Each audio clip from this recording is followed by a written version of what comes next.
بسم الله الرحمن الرحيم. وحدون إن العوضة البحر الأفرو مركورة قرآن يقاني وسي يقاني بدن مركورة هو يقاني لكن مركي ولا قرآن كي حدون يعني مركي بالأفرو العوضة. إمتى السنة ضد إمتى شوكتا فرانسيسكا؟ شوكا بلاد شوكتا. maxay ku kala duwan yihiin Faransiiska iyo halkii aad ka timi dhulkaagii hooyo waxa dhaama dhulkaygii hooyo hay maxaad halka ku arki jirtay ee aad halkan ku arag si maxaad halkan ku aragtay ee halka aan joogin halkii waxa joogay dalkii waxa joogay waxa malcaamado fiican oo edebta lagu barayo wax fiican baa xagga yeelay oo edebta kamida هي حقنا اسكول ما تكتي اسكول كم حد كو عرفتي دقن ما أما كدون نلاشة عليه هراء عرفت عرفتي اسكول كده حديث اسكول كده حديث مع كاركي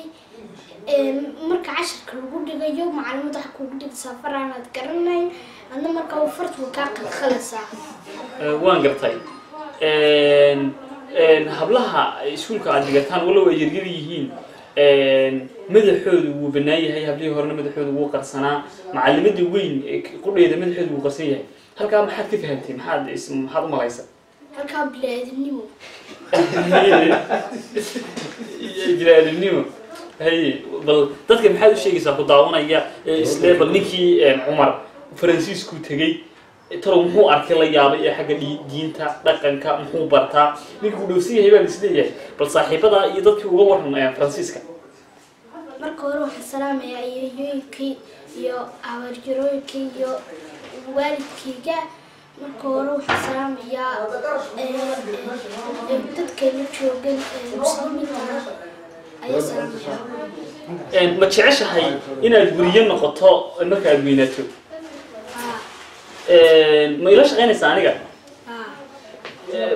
قيمتي لا تعيش الصحافة ضيعت كشقة يسمى هذا السؤال ويجيس من البرنامج يسوي يسوي ما ضاوطها برنامج كذا.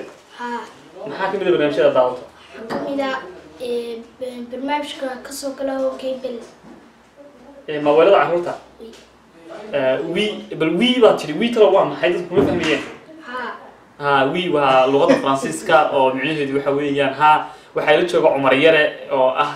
wiil yar oo daadiisa aan ku qiyaasay 7 sano 6 sano meelahaas ma sha Allah waxa weeyaan aftahan oo sidii qof weyn buu hadlaya wuxuu jecel yahay inuu wariyo noqdo Cumar weyn wada shaqeynayna soo ilama shaqeynaysid cimilada weydii su'aal baan ka ilaaway sida weynkaas ina xasuusiyay cimilada wadankii kulay bay halkan waa qabo bal mid ka dhac halkii cimilada marka hore dad kubadda leeyahay baxdin waa dad leeyahay baxdin wadidisa in macaanku kugu sii kordhaya halkan hadan macaan qabtid marka madka dambe waa dhimanaysa arrimo buu nagala hadlay wuxuu yiri halka qadka macaanku iska dhici karaa oo laba dhigido oo aad ilaahay maskaxda ha ugu barakeeyo ilaahay halkaas yihiin Cumar Yare aad baan kugu ducaynaya aad